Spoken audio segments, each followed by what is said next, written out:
Hello, YouTube. We are back for another episode in relation to Jeremy's Detective Comics number 33.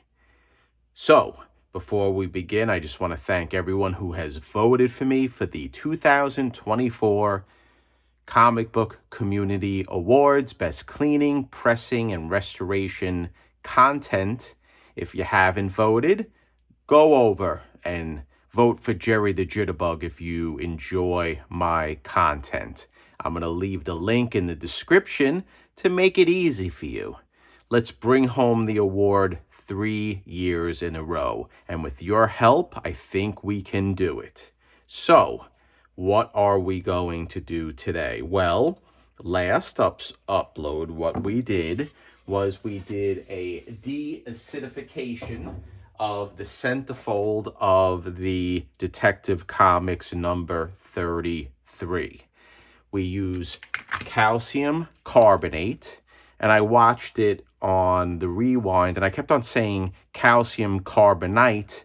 I don't know why I was thinking, and I was tired. I was back from vacation. I was doing multiple uploads at once, but I changed it. I corrected myself in the middle of the last upload. It's calcium carbonate.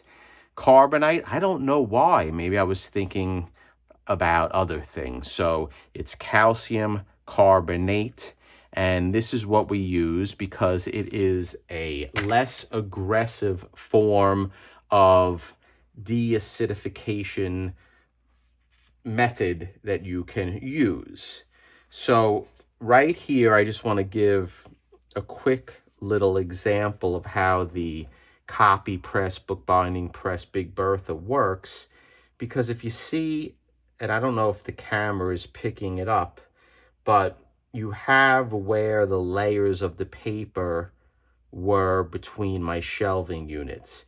And if you see right here, this is the perforated or indented area of the paper towel. The part that was layered is perfectly smooth. So you can see how nicely the bookbinding press works to smooth out and to press a piece of paper. And that's why I really like to use it. And it works very well when you use it on wet or moist paper. So you have to give some humidity or moisture into the wrap that you're working on. And also it helps that we used Hollytex. We did not use Reme because Reme has a rougher texture to it. So I always like to use Hollytex when you're pressing. Reme is more used when you're doing washing and things of that nature. But when you want to make things smooth, you use the Hollytex. Okay, so what we're going to do is let's take a look at the interior centerfold. And it looks very nice. I can tell that there is a slight coat of the powder on it. I can feel it, and it's dulling it out a little bit.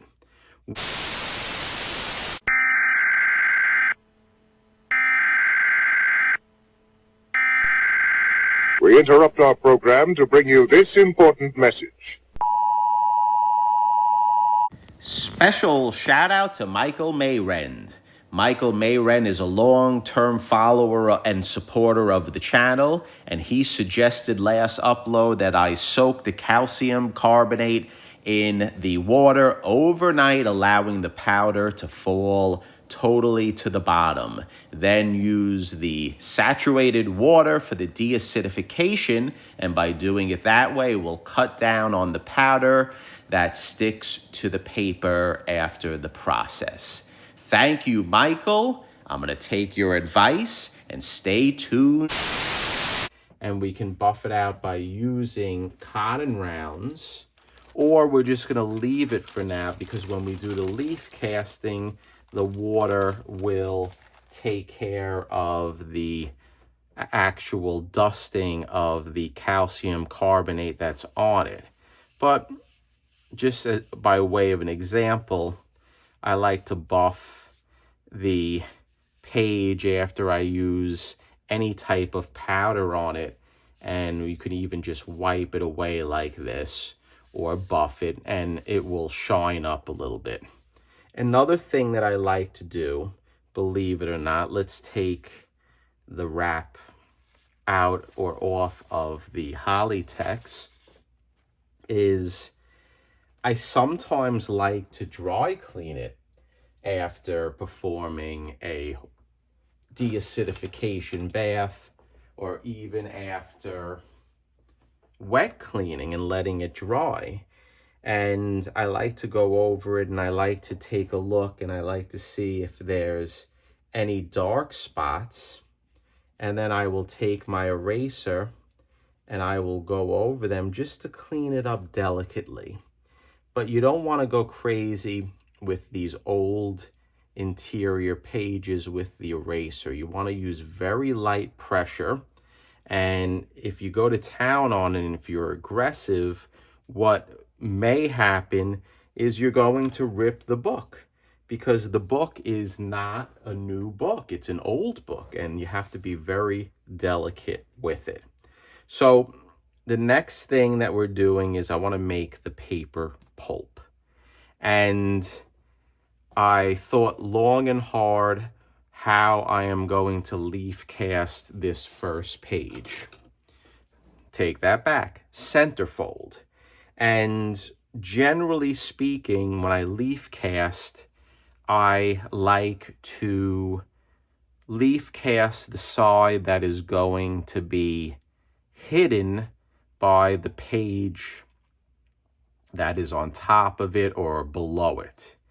So in this case, since it's a centerfold, generally speaking, what I would do is I would leaf cast the back of the centerfold, because the whole spine theoretically is going to be covered by the page before it. But I'm not liking this edge right here. And if you take a look at this edge, there is not a lot of perimeter that is there, meaning the newsprint perimeter that doesn't have any color on it. When I leaf cast, I overlap, and I overlap on the existing paper to, number one, create strength, number two, to reinforce, and number three, for the appearance as well. So what I think I'm going to do is I'm going to do the opposite. The centerfold is such a nice canvas to work leaf casting on. And what does that mean, Jerry? Well, you have a lot of tan. You have a lot of the original color. There isn't a lot of graphics. So my goal for the centerfold, which is in bad shape, there's a split going down here, there's a split up to here, there's all splits on the bottom. I have to reinforce this whole perimeter of the centerfold, and I have to reinforce the whole spine of the book or of the centerfold. And I have a little bit more meat here on this side where I can lay the paper pulp, and then I can come down here, and then I can come back out not to cover this graphic here.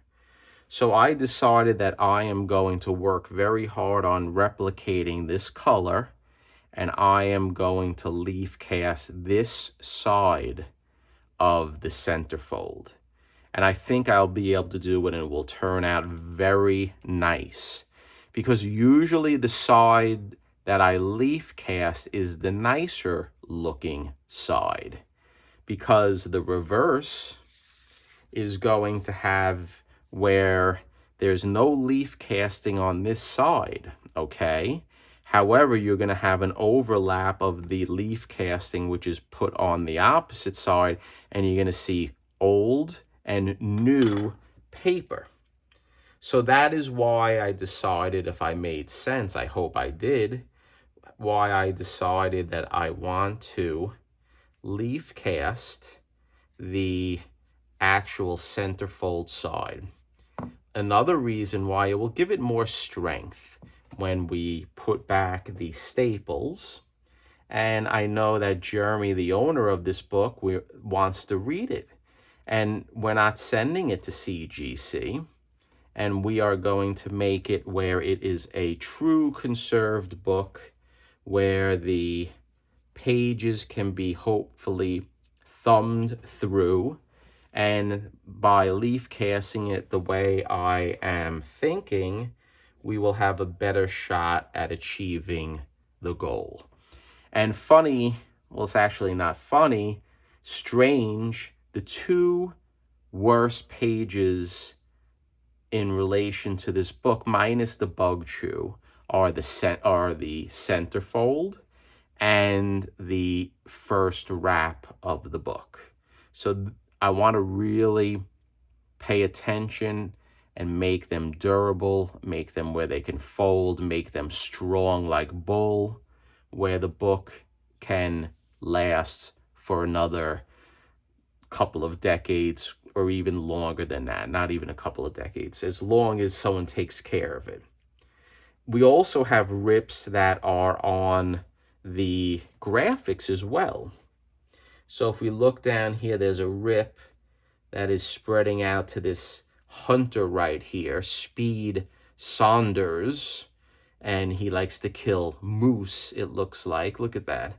So there's a rip. So I'm going to have to maybe use some Tengojo just to go over a little bit to support this. I also am going to use Tengojo, and I am going to put a little reinforcement on the non-leaf casted side. Right here, I'm going to put a little reinforcement. In fact, what I think I may do, and in the past, when I've used Tengojo, I always frayed it. I frayed it to make it more like fiberglass when you're working on Corvettes, doing body work, and it blends in better. But I think I'm going to cut a precise strip of the Tengojo, and I want to reinforce this whole spine on the reversed, on this side, the side that is not going to be leaf casted. That is what I want to do, and I think it's going to turn out nicely. So, what is the next step? What are we looking to do right now? Well, let's make some paper pulp. And I've been trying to keep these downloads to about 20 minutes or so.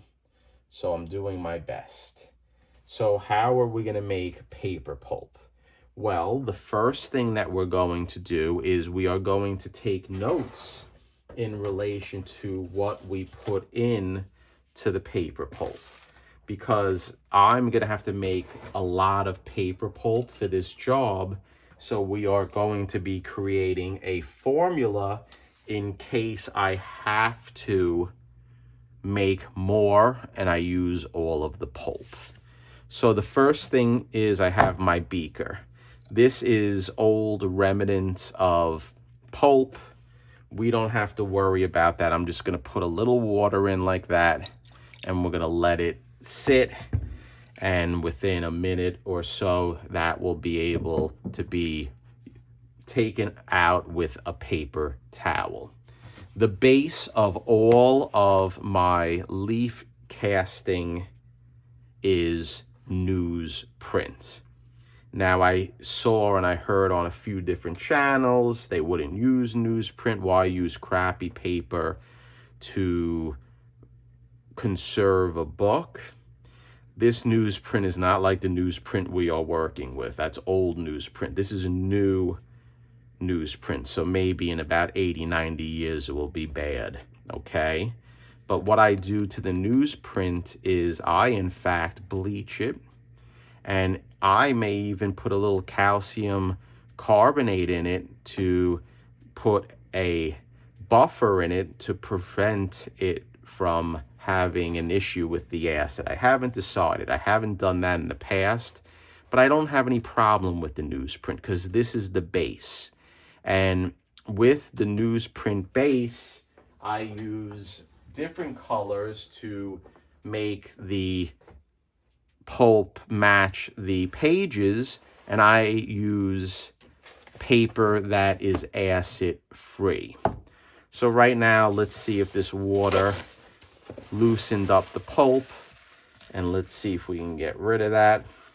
And again, if there's a little pulp in there, it's really not a big deal because these are all the tans and the actual newsprint colors that I use, so it's really not an issue. Okay, next what we're going to do is we're going to put it down, and in fact we're going to get going. So I'm thinking that we're going to start with 3 sheets of the newsprint.